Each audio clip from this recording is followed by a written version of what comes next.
So, owing to the fact that the federal government under the Articles of Confederation was about as effective as trying to catch a fart in a colander, it is now time to get ourselves a new constitution. And that's what this video is about, so if you're ready to get them brain cows milked, let's get to it. Okay, so I ended the last video talking about the glaring weaknesses of the federal government created by the Articles of Confederation. And it was Shays' rebellion that convinced folks that something drastic needed to happen so that more angry and rebellious farmers didn't destroy this fresh-faced baby republic. So in 1787, 55 delegates met in Philadelphia to participate in the Constitutional Convention. Now, the main question they came to answer was this: is there a way to revise and strengthen the Articles, or should we draft an entirely new constitution? Now, the majority of the delegates attended the convention with the intent of revising the Articles, but a strong and vocal minority aimed to persuade them to draft a new constitution altogether. And it wasn't long before this minority convinced the convention to pursue a new constitution, but in order to achieve that end, debates, negotiations, and compromises needed to occur. And hey, I'm as big a fan of compromise as the next guy, but the one thing I will not compromise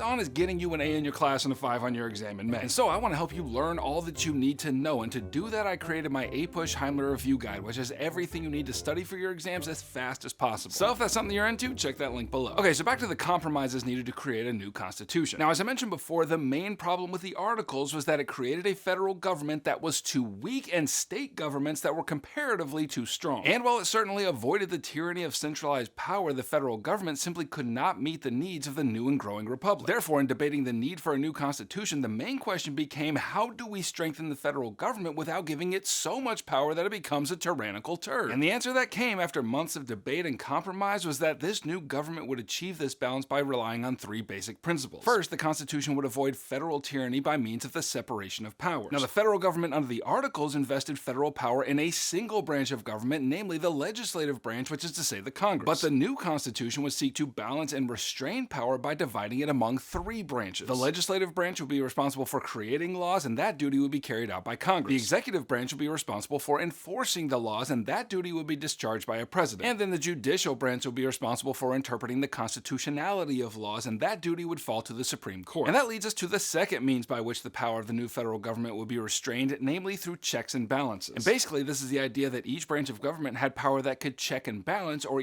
restrain the power of the other branches. That way, no one branch could become too powerful and dominate the rest. For example, the president had the power to veto legislation sent by Congress. And then Congress had the power to approve or disapprove a presidential appointment to the Supreme Court. And then the court had the power to declare a law of Congress unconstitutional and thus null and void. Now, I should mention that the power I just mentioned from the court is known as judicial review, and it's not actually written into the Constitution, but it would become clear in a later court decision in 1803, but we'll think about that in the next year. Regardless, the point is, in order to strengthen the federal government while simultaneously keeping that power in check, the framers of the Constitution made use of separation of powers and checks and balances. And finally, the third constitutional mechanism to restrain the power of the federal government was to create a system structured by federalism. Now, by definition, federalism describes a system in which power is shared between federal and state governments. And let's stop right here for a hot second, because this is an oft confused topic for students. Now, I've been flapping my mouth hole about the federal government and state governments, and when I say federalism, a lot of you think I'm talking about the federal government. And I don't blame you, because that's what it sounds like. But smack that error right out of your brain folds, because federalism only describes the sharing of political power between a federal government and state government. Just the sharing of power, that's it. So all that to say, the Constitution created a federalist system of governments in which any power that was not explicitly granted to the federal government was reserved for the states, which is a guarantee enshrined in the 10th Amendment. For example, the power to oversee elections is reserved for the states, but then the power to declare war belongs only to the federal government. And then there are a handful of concurrent powers which both federal and state governments share, like, for example, taxation. So the point is, power shared, tyranny avoided. Now, that's basically how the Constitution eventually turned out. But getting to that finish line required an enormous amount of debate and compromise over several key issues, and I'll mention 3 that you need to know. First, there was a debate over representation in the federal government. In other words, since the new government grew right out of the soil of Enlightenment thought, one of the most fundamental principles of political power was that it belonged to the people. But the framers of the Constitution were in no way friendly to the idea of pure democracy in which everyone had a say about everything. No, by their reckoning, most Americans were idiots, the number increasing rapidly the further one got from the Constitutional Convention Hall in Philadelphia. Therefore, they aimed to create a republic in which the people's voice would be represented by a few educated, elected politicians. And on that idea, basically everyone in the convention agreed. But when it came came time to figure out exactly how representation would work, things got,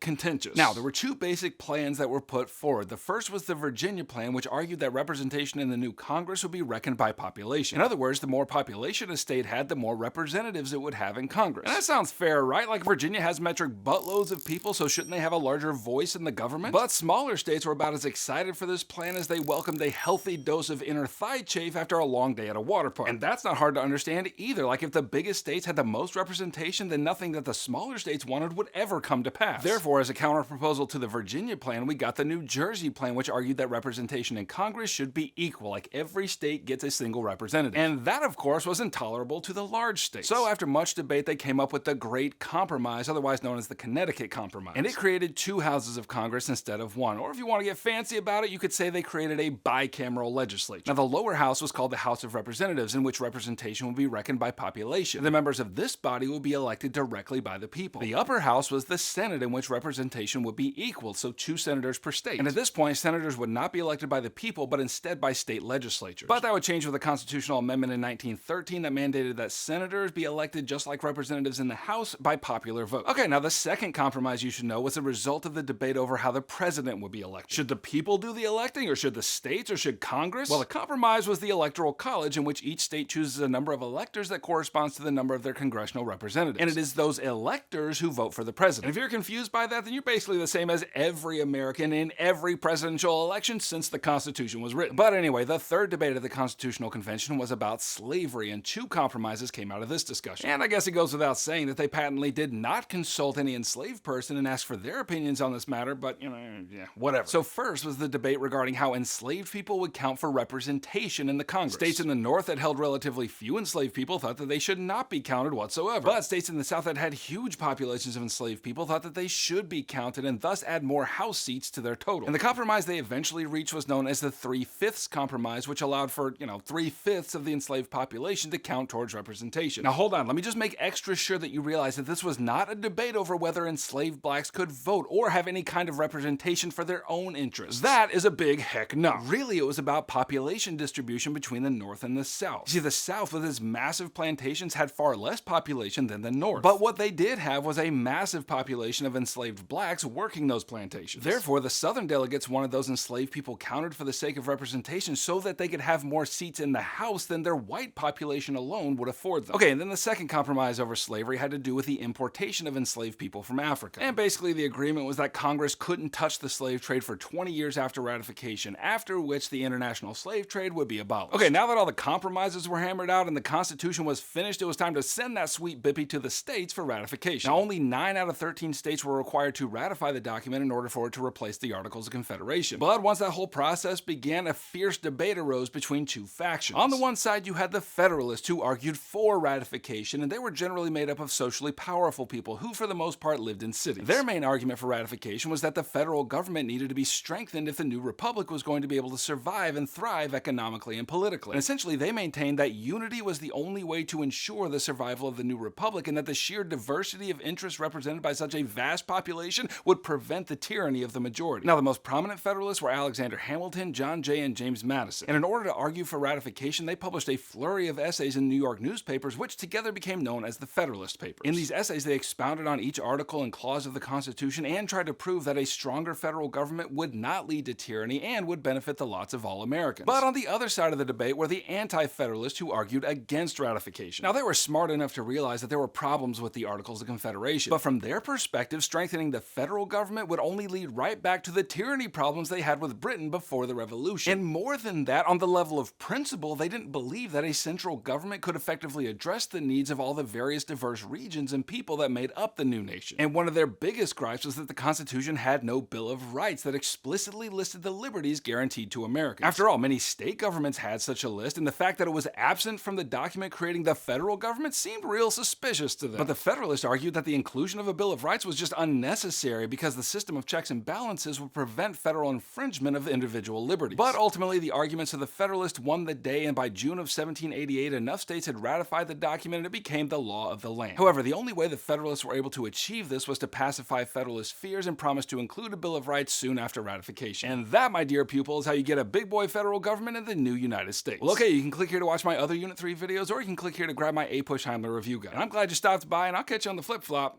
Heimler out.